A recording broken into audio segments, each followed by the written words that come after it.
Good evening. I'm Katrin Casserly, the chair of Hanover Charities. We are delighted to be back at our annual Sugarcane Ball hosted at Round Hill. And this is our main fundraiser for Hanover Charities.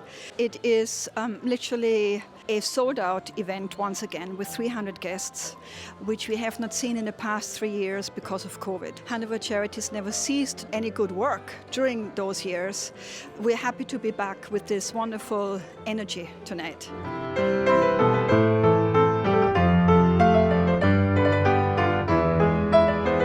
Thank you for digging into your pockets tonight.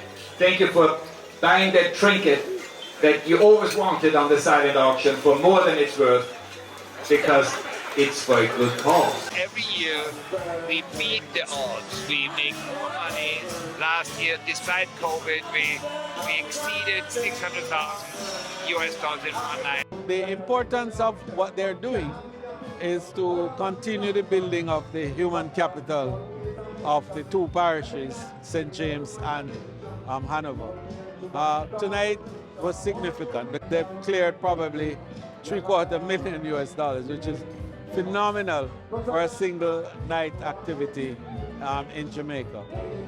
So many children would not have had a chance if this charity did not exist. And it is driven totally and completely by tourism and the tourism activity.